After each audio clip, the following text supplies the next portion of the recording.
Growing up in Kenya, my sister and I were very close. But like any sisters, we fought a lot. She always got new clothes, and I always got hand-me-downs. Now she's putting her children through school in Kenya. We still fight sometimes, especially when I send money for the kids. I tell her, buy some clothes for the younger one, and we both laugh. With nearly 500,000 locations, our app and online, this is moving money for better.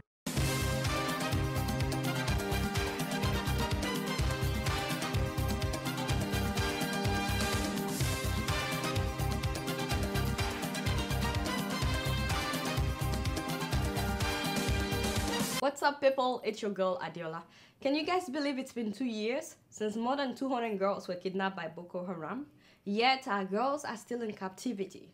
You know, last week CNN released a video where 15 of the girls identified themselves and they talked about where they were kidnapped. An off-camera voice asks each girl, "What's your name?" Is that the name your parents recognize? Where were you taken from, the voice asks. I don't know why we're only seeing 15 girls in this video, but in the same video, we also saw 3 mothers watching the video and reacting to it. Take a look. Another girl is identified. One by one, they name all 15 girls. But one mother, Yala, realizes her daughter isn't there. That particular mother did not see her own daughter in the video. That's why she's crying, because she has no idea where she is or even if she's still alive. Honestly, these women are strong. 2 years of not seeing your child, knowing that she's constantly being raped, being molested, being tortured. As of last year, do you know that 11 of the parents had died? Most of them had a heart attack. They had heart failure, high blood pressure. One of the fathers went into coma all of a sudden, and he kept repeating the name of his daughter until he died. Why is it that our doctors, even one out of more than 300 or 500 girls and women and children that has been rescued from Sambisa, why is it our own have not been recovered?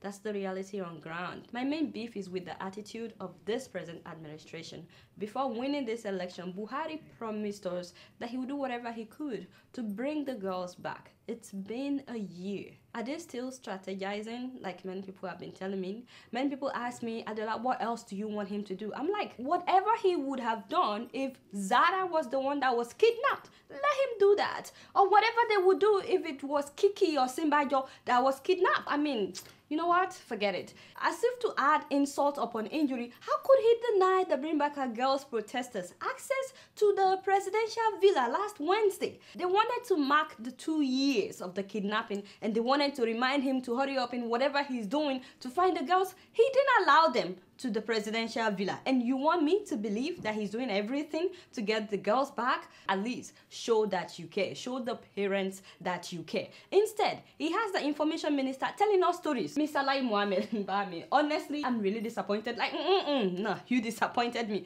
too much. You know, they showed this man the same video that I showed you guys of the girls. Can you believe what he said? If you study the video, you find that the questions were asked in a rather very controlled environment. Seriously, so they were in a controlled and like, God have mercy. Can you imagine? We know that. I mean, they are in captivity. So they are asking them these questions in a controlled environment. Everybody knows that. Tell us something we don't know. Then we were a bit concerned too that after 2 years in captivity, the girls in the video were under no stress whatsoever. Hey, are you serious? They are not under stress. I don't get it. Why is that even an issue, whether the girls are under any duress or under any stress or not? It's been 2 years that these girls had been kidnapped. You didn't come for them for 2 years. You don't think that by now they've accepted their fate, that clearly you don't care about them? What kind of stress do you want them to show? So many of these girls have been used as suicide bombers. Do you guys know that? There was one of them not long ago that refused to detonate her bomb only because she saw her parents in the crowd where she was supposed to detonate the bomb. Some of those that escaped said that the girls themselves are actually the ones volunteering to go and blow themselves up because they're tired and they're fed up of being raped every day by several men and being tortured and all the horrific things that they make them see. I'm sure that you guys have seen several videos of those that escaped. In case you've not, here is one of the girls talking about wanting to kill herself. When they wanted me to kill the first man, my body was shaking and I fell down on the ground. They forced me to get up and watch as they killed the second person.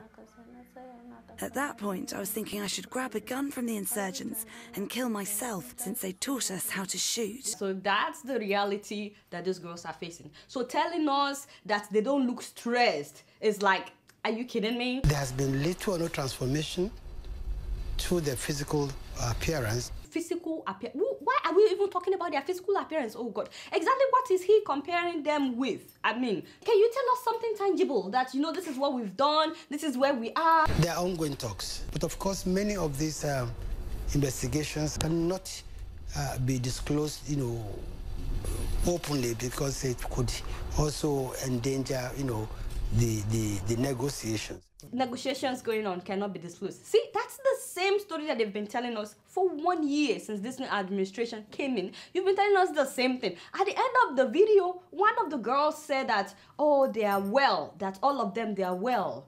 But her body language says something completely different. We are all well, she says pointedly, perhaps suggesting girls not seen in this video. She then delivers what sounds like a scripted plea, urging the Nigerian government to fulfill unspecified promises. Yeah, does that look to you like somebody that is well and happy? She didn't even look at the camera. Clearly, that's what they told her to say, okay? Well, I'm really disappointed. I'm honestly really disappointed. If such a thing could happen, and this is something that got the attention of the whole world, and our government is not able to save not even one of the girls, if they kidnap the whole group and they've not been able to save not even one, what hope do individuals have? If you were kidnapped tomorrow, my brother, do you think Nigerian government will come looking for you? My sister, if you were kidnapped or if your daughter was kidnapped or your sons, would the Nigerian government come to your rescue? But you guys know I don't know much. Guess what? I'm just keeping it real. So while everybody is talking about 2 years since the girls were kidnapped and the whole world is trying to mark that day and talk about the way forward, you guys will not believe what our senators were doing. That very same day, they were busy amending the Code of Conduct Bureau Tribunal Act. You guys know that the tribunal is the one that has been trying the Senate President, Bukola Saraki, as well as so many others that have been accused of embezzling money. Well, now, these senators are trying to amend our constitution so that the tribunal, where they are being tried, will no longer be as powerful. And especially, they want to make sure that the president will not have veto power on the decision made by the tribunal. As it is right now in our constitution, if the president doesn't like the decision of the tribunal, let's say they decide not to convict Bukola Saraki, the president can renounce that decision. But right now, the Senate president wants the veto power over the tribunal to be transferred from the presidency to the Senate. And guess what happened? Within a week, this bill to amend the power of the tribunal passed first reading and second reading at the Senate within a week. In fact, I've been told that this is so far the most accelerated amendment of act in the history of the Nigerian Senate. The very day it marked 2 years that our girls were kidnapped, I thought the senators would suspend everything, march to Aso Rock and say, what are we doing about finding these girls? No, it was business as usual. On that very same day, these shameless men asking me how to get away with stealing our money. And you know the ridiculous thing is, Saraki is not even hiding it any longer that he's corrupt, because now he's trying to get the cooperation of other senators by buying them brand new Toyota Land Cruiser V8. 36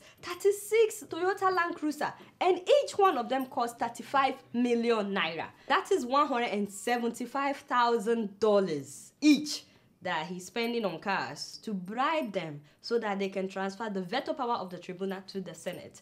I don't know if there's any hope for Nigeria when we're letting people like this get away with such bold steps of corruption. If this was a Yahoo boy that we're talking, by now he would be in prison. Why is it that when the Senate President is the criminal, these people are looking away, trying to change the constitution in order to favor the Senate President that they all know has stolen money? You know, this bill has now been forwarded to the Senate Committee on Ethics and Judiciary for them to submit their recommendations within 2 weeks. They said they should submit their recommendations. Meanwhile, while. Another thing that has been paining me is Mr. President. Hey, first of all, you're welcome. Thank you for coming.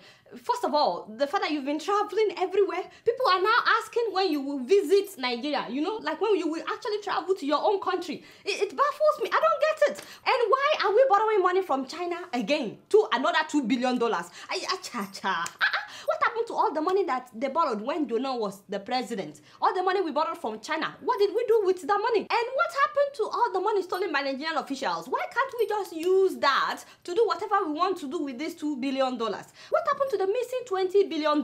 I mean, that's it? That's the end of it? Why must we always be the one borrowing? Borrow? Even Tanzania said now they want to be the one lending money. We have no shame in Nigeria. Do you know that Angola has now overtaken us in oil production? Yes, Benny. Now Angola is the biggest oil producer in Africa. We have no shame. How do you say that you're going to borrow money from somebody, by the way, and you come in a private jet? That one, you know, if you say you want to borrow money from me now and then I see you in a Mercedes Benz, you know, I will look at you twice like, are you for real? In fact, what do you do with 8, 9, 10 private jets? Didn't we shout about this when Jonathan was there? The other time that there was news that he sold 9 private jets, you know, everybody was happy that, this is a serious government, this new government, they mean business, only for us to find out it's a lie. What is stopping you since that news came out and you saw how people reacted? They had hope. What's been stopping you since then to sell the private jets? As a matter of fact, if you sell some of these private jets, won't you raise the $2 billion that you went to China to borrow? How much is a private jet? Thank you. Imagine we have about 10 of them sitting in Nigeria. If we just sell about 5, 6 of them, or even 8 of them, the money they are using to maintain about 10 private jets alone, we would raise the money that we are going to China to borrow. But what I don't know is why anybody would want to lend us money. I don't know. Because if I know someone has a record of mismanaging money, I won't borrow them money. In America, before you can get any loans, they will do a credit check to know if you've been paying your bills regularly and on time, you know. If you don't have a good record, they won't lend you money. The bank will not give you shishi. $20 billion disappeared. We cannot account for it and we are still going to borrow money. Is it really? Several of our officials have stolen billions of dollars. We arrest them and bill them the following day. Yet we are going to borrow money. Does that look like we know how to manage money? Nigeria made more than $500 billion from oil within the last 50 years. What did we do with it? Nothing. We cannot account for that $500 billion.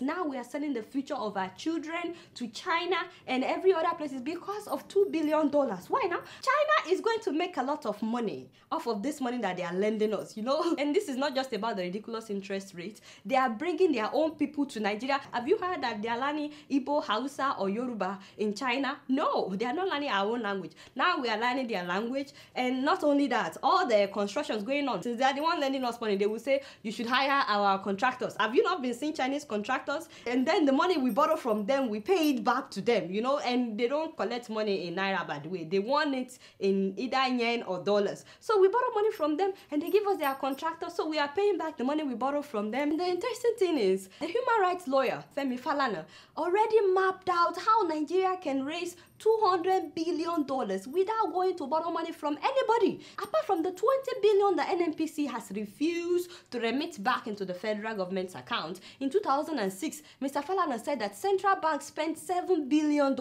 from our external reserve in order to bail out 14 banks. They are yet to pay that money back. In 2008, central banks spent $4 billion to bail out more banks. That is $11 billion total that a Nigerian bank borrowed from the Nigerian government's foreign reserve. Till today, the bank have not paid the money. Why can't we make this bank pay this money? Do you guys know how much banks have made since Naira plummeted? Last year, NNPC said that they've concluded an arrangement to recover $9.6 billion in over-deducted tax benefit from joint venture partners on major capital projects and oil swap contracts. How come the $9.6 billion is yet to be remitted into the federal government's account and we are not saying anything about it? We are going to borrow money from China. In 2009, Mobile was was supposed to pay NNPC $2.5 billion. $2.5 billion. The payment for renewing their licenses for 3 oil blocks. They only paid $600 million. Why can't we hold them accountable for the remaining $1.9 billion? From 1998 to 2014, Nigerian government have been paid $4 billion. $4 billion from the $5 billion that the former President Sani Abacha stole when he was president. What happened to that money that they've paid us back? $4 billion. What are we doing about getting the remaining $1 billion? You see what I'm saying? We don't need to go and borrow from anybody. In 2009, a Chinese company, you know, we've been dealing with Chinese people for a long time. A Chinese company was awarded $470 million for them to construct CCTV cameras all over Abuja and all over Lagos. Have you heard about any CCTV camera? It was abandoned years ago. Why can't we hold the Chinese people in Nigeria accountable and get back our $470 million from them? They got paid. They just didn't do the job, and they knew that nobody would come after them. In fact, there has been several bomb attacks in Abuja. You know, Boko Haram has killed so many people in Abuja. Did you ever hear that an attack was captured on a camera in Nigeria? They went to look at the CCTV to see the face of the attack. No, in a civilized country, they would have sued that Chinese company by now. Not only that, in 2011, our government allocated 245 billion naira for fuel subsidy. Yet the federal government fraudulently paid out 2.5 trillion naira. We allocated 245 billion, but we ended up spending 2.5 trillion. Paying oil marketers, paying fuel importers.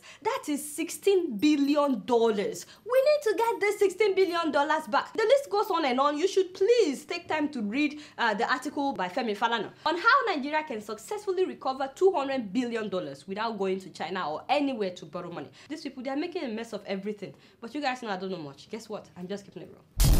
So, have you heard? Did you see the news? More than 2,000 Zimbabweans protested, yes, so, against President Robert Mugabe of Zimbabwe. Whoa! I was like, no way, no way. What happened? Because I don't remember the last time I heard that Zimbabweans protested. Actually, I remember the protest of April 2000, where Mugabe sent soldiers and policemen to attack protesters, you know. When I heard that 2,000 people protested this time around, I was glad. I was like, it's about time. I'm so glad that Zimbabweans are coming out, speaking up. But you know, you can't really blame Zimbabweans. For a long time, Mugabe has tried to instill fear in them. This man has instilled fear in people because he has killed a lot of people. Like the 20,000 people that he killed one time in Metabeleland. So that's why people don't really protest. So I'm glad that they are coming out of that. They are protesting the alarming rate of unemployment in Zimbabwe. I've been hearing that jobs are so scarce, which makes money really, really scarce. They also protested misappropriation of public funds. They are saying that Mugabe and his family are the only ones enjoying this money. And then they protested that MPs are getting $15,000 while civil servants are getting $0. They demanded accountability for the diamond money. You guys know that Zimbabwe had a lot of diamond. Now the diamond is gone, but they don't know what Mugabe did with the diamond money. And then they said Mugabe is starving his own people. You guys know that Zimbabweans are now facing the worst drought ever. They even called the man old and clueless. I don't agree with that one. Why would you say the man is old? Because you guys know I can never ever say that somebody is old. Wait a minute. How old is the man? 92? He's old. Do you know that he's the oldest president in the whole world? You shouldn't have that kind of responsibility. At that age, you should just be enjoying your children, your grandchildren, your great-great-grandchildren. Haba! The clueless part though, I don't know, because I think he knows what he's doing. All dictators know exactly what they're doing. But I'm telling you, young and old, women, yes, women and men, everybody came out, 2,000 of them. This man was asking Mugabe to explain how he spent $15 billion of their money, you know, and he said he wants his answer by 4:30 p.m. that day. Did you get your answer, my brother? Bless you, bless you, bless you. So this time around, police were there, but they didn't attack the people. I was like, thank God, thank God. The way I see it, now would be a good time for Mugabe to step down peacefully. Honestly, I don't think he should wait to die there. 35 years is enough. Do I get an amen? Yeah, you guys know I don't know much. Guess what? I'm just keeping it real. Before I leave today, I'd like to give some shout outs. And for the second year in a row, a Nigerian got accepted into all Ivy League schools in America. Yes, yes. Ladies and gentlemen, please give it up for 17-year-old Augusta Nwamanzuna, who got accepted into all 8 Ivy League schools in America and all 4 other schools that she applied to as well. She scored a GPA of 101, and she has until May to decide where she would go to school. And it's not just her. Remember that last year I featured another Nigerian guy that also got accepted into all the Ivy League schools. Please give it up for Nigerian-born Harold Eke, who chose to attend Yale University after having a speak of all the 8 Ivy League schools. Both of them graduated from Elmont Memorial High School in a New York suburb, so we're very proud of them. And the last shout out today goes to a woman that has really inspired me. Please give it up for this girl, Nosamawanti Mahmood. She's a physically challenged young lady that has not allowed anything to stop her from living her life to the fullest. She uses her tongue to operate her cell phone and her laptop. I mean, how cool is that? She's not letting anything stop her from accessing information on the internet. That's amazing. Honestly, if she's able to do what she's doing, we don't have any excuse. If you're watching me today, I don't know what you could be going through, but clearly she's not letting her obstacles stop her. You can still find a way to do whatever you need to do. So hopefully she will inspire you today. Maybe you've been thinking about writing a book and you're waiting for the best time. If she's typing with her tongue, at least you don't have to type with your tongue. You're typing with your hands. Please write your book. If you're trying to go back to work or you're trying to go back to school, let her be an inspiration to you today. We're so proud of you and thank you so much for inspiring every one of us. But you guys know I don't know much. Guess what? I'm just keeping it real. Growing up in Kenya, my sister and I were very close. But like any sisters, we fought a lot. She always got new clothes and I always got hand-me-downs. Now she's putting her children through school in Kenya. We still fight sometimes, especially when I send money for the kids. I tell her, buy some clothes for the younger one, and we both laugh. With nearly 500,000 locations, our app and online, this is moving money for better. So before I sign out, I want to thank everybody that came out to watch the show in Boston. This America South. Hello. It was so much fun. We had a lot of fun. Thank you everybody that came out. I was really moved.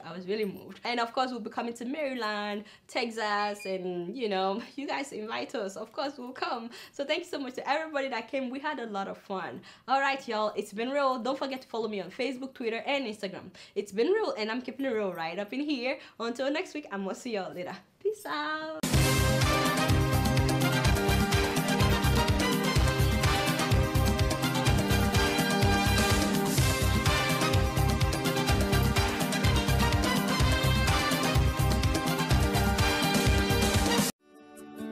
Welcome to Forstview Luxury Hotel. At Forstview Luxury Hotel, we offer excellent service. Our rooms have all the necessary facilities to make your stay comfortable and memorable. You will also have access to internet service, breakfast, 24-hour power supply, full air condition, free international calls, free tire pumping service, and free car battery charge. So what are you waiting for? Quickly visit Forstview Luxury Hotel. We are located at #1 Adeola Bamishile off Raji Rasaki Road, First Estate, Amuwo, Odofin Festac, Lagos. For more information or reservation, please call us on 08075787135 or 08099900601. You can also take advantage of our online ongoing promo at www.forceviewhotel.com to make your reservation and payment for your favorite room, which attracts a discount rate. Please note, rooms are reserved based on first come, first serve. Forstview Luxury Hotel. Experience the home of comfort. They come.